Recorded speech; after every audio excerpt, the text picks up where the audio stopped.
Do you struggle when it comes to effectively communicating with other people? Do you ever find yourself in these situations where you want to say something, you want to convey a point, but you struggle to just come up with the thoughts and the ideas, or even worse, you convey your thoughts and ideas, but they either A, always seem to fall on deaf ears, or other people resist you, or you fail when it comes to influence and persuading them, and you just feel like communication is a challenge for you. If you've experienced any of these things, then sit down and stay tuned, because in this video, I'm going to share with you the top 5 mistakes that most people make when it comes to communication.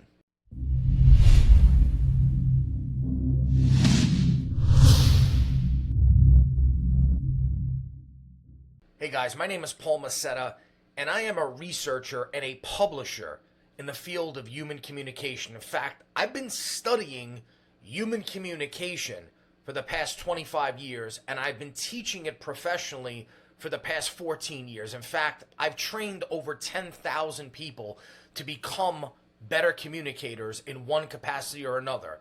And throughout that journey, I've learned a few things about what makes people good communicators and what makes people bad communicators. So the first thing that I want to say is this. It is my experience and my observation that the majority of people are not good communicators.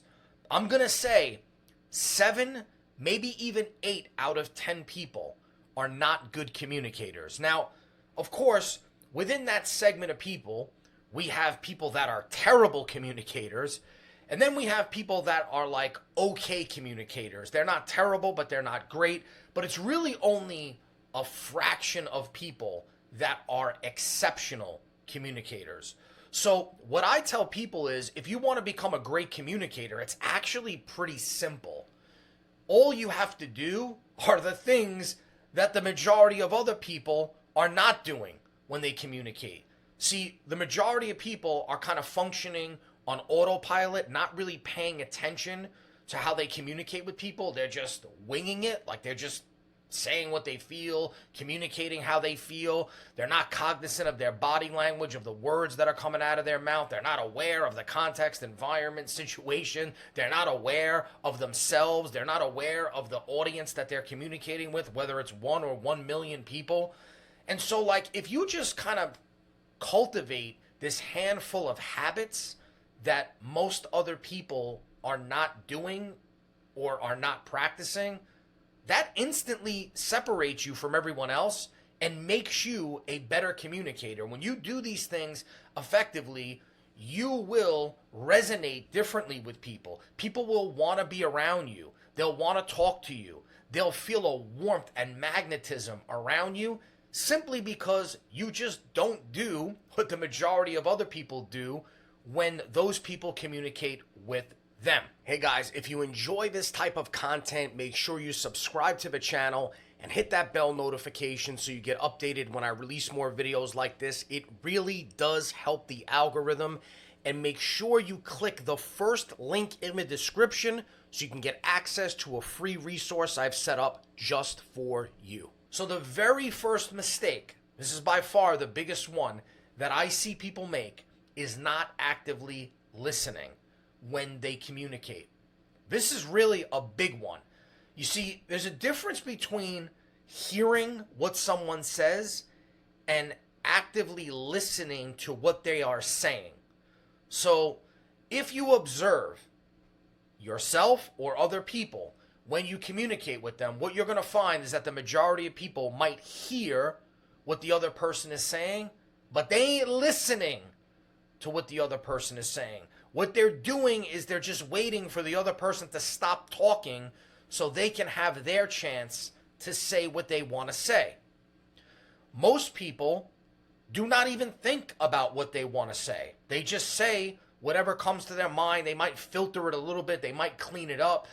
But they're not actively listening to what the other person is saying and then basing their communication on that. They're really just basing their communication on their own point of view, their own belief system, their own opinions, their own outlook on life, and just putting it out there and almost forcing it on other people instead of actively listening. So one of the telltale signs that someone is not actively listening, so this is something for you to look out for, so you could tell if somebody's not actively listening to you, and something you might be guilty of doing yourself, and that has to do with breaking eye contact. So when it comes to body language, the eyes are one of the most powerful and important, if not maybe the most powerful, important body part and feature that we have. Like, I can communicate a message to you using just my eyes, right? I can go like this and get you to look over there, right? I can go like that and get you to look over there. I can squint. I can open up my eyes wide, and then depending on the context or the situation, I can convey a certain feeling or a certain idea or a certain statement with my eyes alone. So one of the telltale signs that someone is not actively listening is if they are breaking eye contact and getting distracted when they talk to you. So there's a difference between breaking eye contact when you're processing information and then breaking eye contact when something else is more deserving of your attention. So sometimes if I'm communicating with somebody, so first of all, I always try to keep eye contact with them, especially when they are speaking. But there are times where I will break eye contact with someone if I need to think about or process what it is that they are saying to me. But again, there's a difference between doing that and then breaking eye contact because something else in the environment is distracting you. When you break eye contact because something's distracting you, what you're ultimately conveying to the other person is that whatever they're saying is not as important as whatever's got your attention right now. It's not a priority. And how you can really tell the difference between these two things is the timing of when this happens.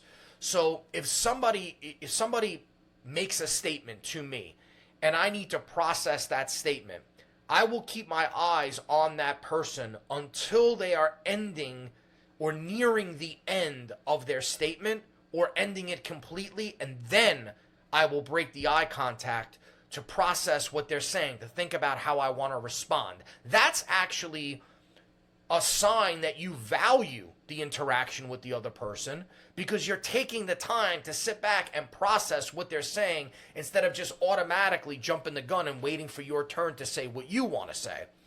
But when someone's in the middle of a statement and you start rapidly looking around the room or checking your watch or focusing your attention on something specific in the environment, that's a telltale sign that you are not actively listening to the other person. And if you're not actively listening to someone, you can never be a great communicator. Let me repeat that. If you do not actively listen when you communicate with other people, you can never be a good communicator. Because again, communication is a two-way street. It's a cycle. In order for you to effectively communicate with the other person, you have to really know what they are saying to you and then respond accordingly. See, poor communicators just say what they want to say. They dictate their point. They shove it down the other person's throat with no regard of the other person's belief system, opinions, worldview, nothing. The only way you actually get to that stuff is by actively listening to what the other person is saying to you. So in order to really actively listen to somebody, number one, you should try to make eye contact with them throughout the entire interaction.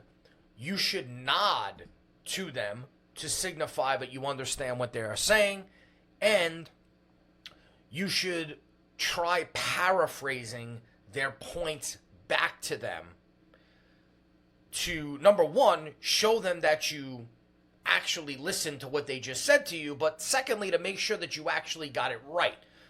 So when someone makes a statement to you, you might say something back to them like, okay, so let me just make sure I understand this correctly. So what you're saying is X, Y, and Z. And then wait for them to confirm back to you that that's what they actually meant when they made that statement. The second fatal mistake that people make is information overload. So sometimes people want to just say so much. They have so much that they want to get out of them that they bombard the other person with the information, and then that person is not able to properly assimilate everything that's been said to them. So it's been said that the human brain can only process between 5 to 7 bits of information consciously at any given time. Now we can process millions, if not billions of pieces of data subconsciously in a very short amount of time. But when it comes to conscious attention, when it comes to consciously paying attention to something, the brain can only handle 5 to 7 bits of information at any given time. So if you are overloading people with information, the reality is you're probably going to wind up losing them. Now, there's actually two parts to this. Number one is the volume of information that you give to people, and then it's also the way that you convey that information. So, for instance, if you are bombarding people with a lot of information at one time, that's a problem. But it's also a problem if you are bombarding them with information that they really don't understand. So, for example, if you're using like data and statistics and numbers and just beating somebody over the head with that, you're going to overwhelm them. When instead you could just use a simple metaphor or an analogy. Like you could say, hey, that's like 3 football fields like filled with soda cans, right? So if you filled up three football fields with soda cans, that's the equivalent of how many times you made a mistake when you communicated with me, or something like that, right? So the antidote to this really is to just, I always try to convey no more than 3 points at any given time. So when I create courses or trainings, I only focus on 3 main topics in every module. Now, of course, there will be subtopics within those 3 main topics, but I only want to talk about 3 concepts, 3 ideas in every module, because I know that if I don't, I'm going to wind up overwhelming people, confusing them, and they're ultimately going to check out. So again, try to solidify your message so that you're only talking about 2 to 3 points or ideas at any given time.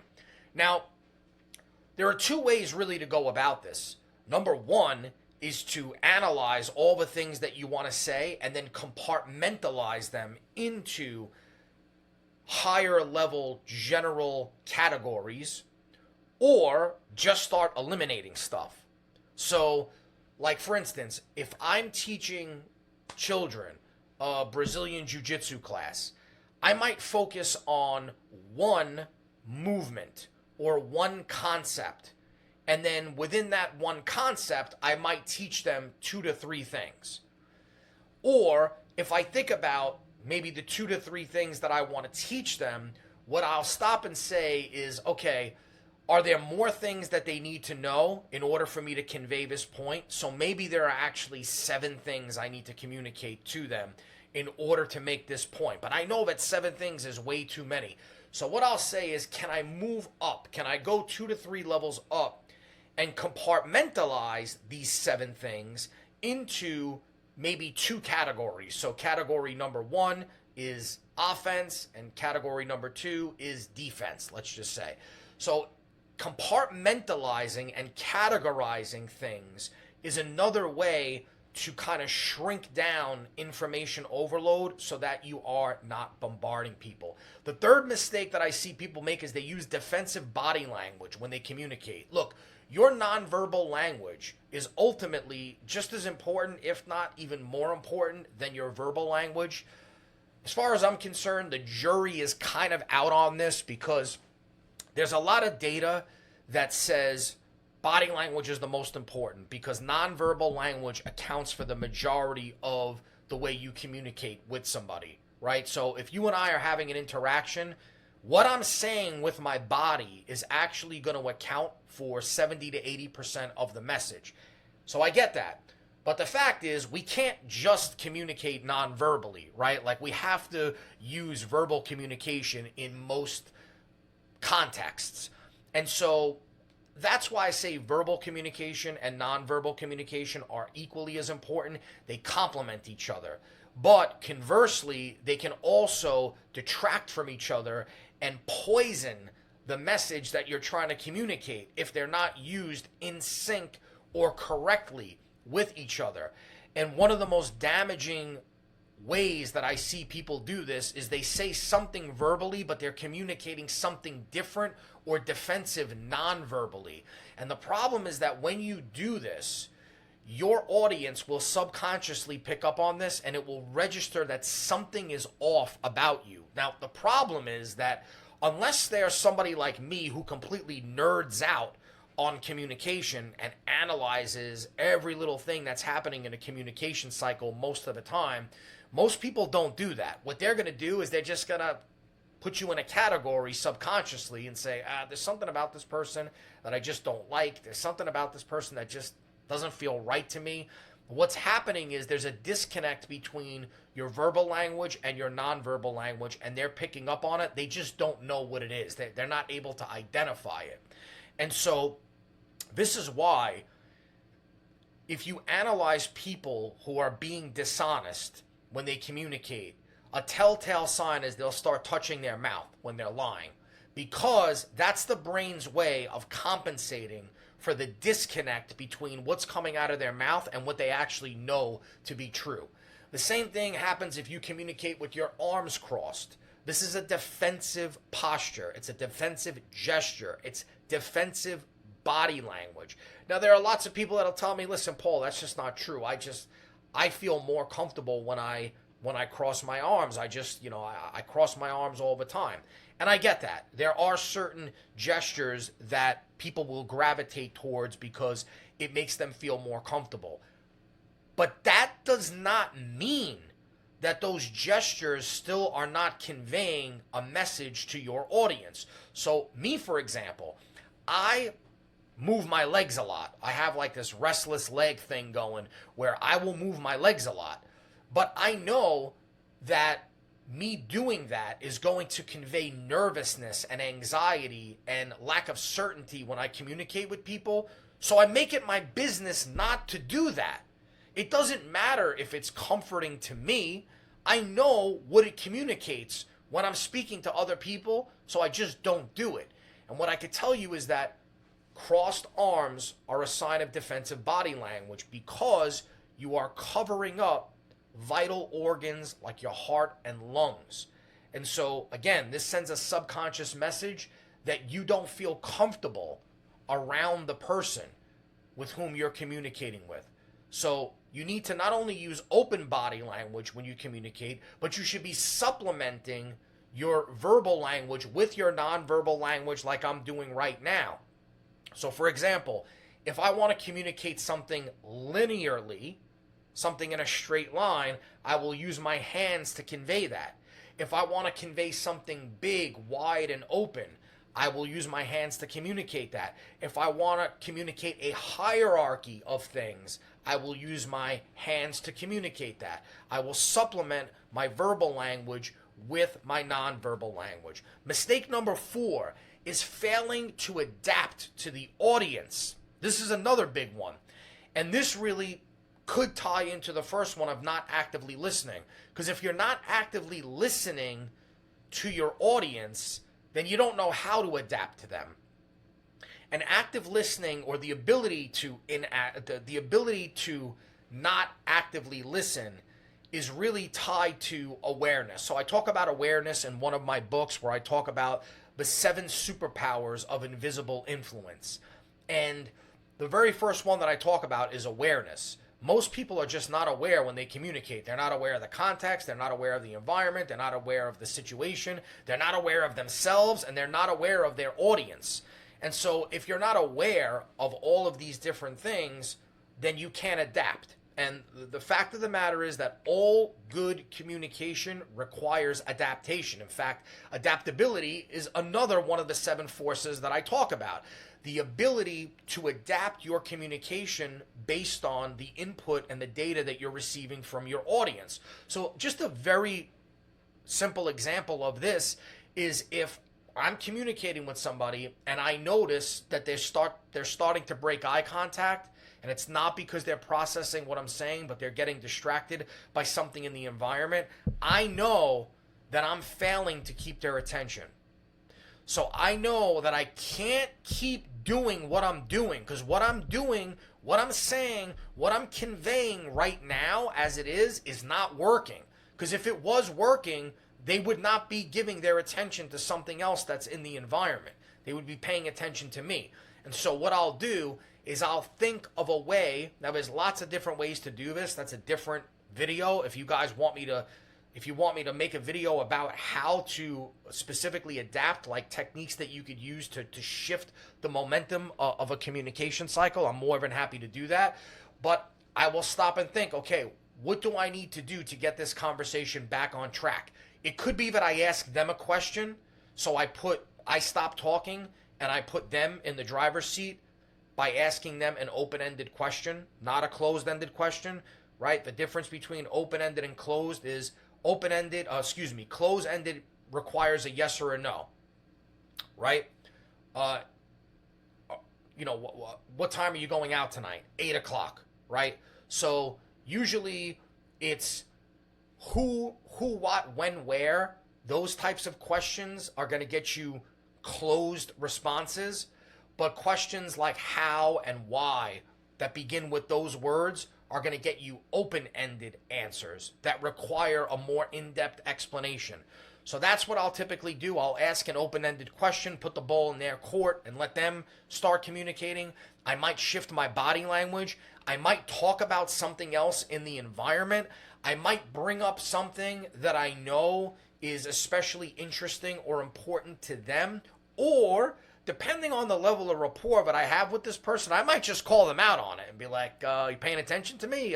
Something else on your mind, right? Just something to kind of like reset them and get them back on track. But the point is, I'm always cognizant of the fact that I may need to have to adapt my communication. Because if I just keep doing the same thing over and over again and they're not paying attention to me, then they're just going to pay less and less attention to me as the communication goes on. And then number 5 is not speaking with a clear purpose. So I think all too many times people say things, but they're not crystal clear on what the point or the idea is that they want to convey when they communicate. So there's really a couple of reasons why this happens. Number 1 is, like I just said, they're not crystal clear on what it is that they want to say. Or number 2, it could be that they are trying to say too many different things. So they have so many different things that they want to communicate that they've ultimately watered down and diluted their message because they're not sticking to one single thing that they want to communicate. And this goes back to mistake number 2, which is overloading people with information, right? You should only be communicating 2 to 3 concepts or ideas at any given moment. And so if you're not clear on your purpose, you could start communicating dozens of ideas to people, and all of them are going to fall flat because you've overwhelmed them. The third reason why this might happen is maybe they have an idea that they want to communicate in their brain, but they're vague about it. They're not, or they're ambiguous about the idea. So maybe, for example, maybe you have an idea about making money online, and you want to communicate that idea to someone else. And you say, I have a way to make more money online. Or, if you really want it to be like drastic and hyperbolic, you could be like, I have a way to I have a way to make your income explode online, right? The problem with these types of statements is that they're not crystal clear and they're not tangible in the mind of the person that you're communicating with, because those terms are so vague, they could mean different things to different people.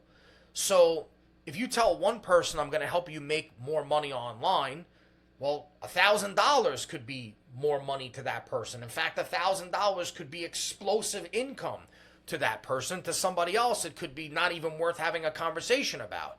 So that's why the clearer and the more concrete you are on specifically what you want to say when you communicate with people, the better you are, and it stops you from rambling or failing to make a clear point. And so always start with a clear objective. The question that I always ask myself is, what is the idea that I want to communicate here? What do I want to get across here? What's the end result? What do I want to happen? Do I want this person to accept an idea, to accept an opinion? Do I want them to take an action? Do I want them to think a certain way? Do I want to reframe their belief system about something? I'm always crystal clear on what the end goal is. And then based on that, I say to myself, okay, what are the 1, 2, maybe 3 things that I need to communicate to this person to achieve that goal? Guys, if you enjoyed this video, let me know. Leave a comment below. I can certainly make more videos like this if you get value from them. And if you get value from this type of content in general, then go ahead, hit that subscribe button, and make sure you hit that bell notification so you get updated when I release more videos like this. And hey, if you like the video, give it a like, give it a thumbs up. It really does help the algorithm.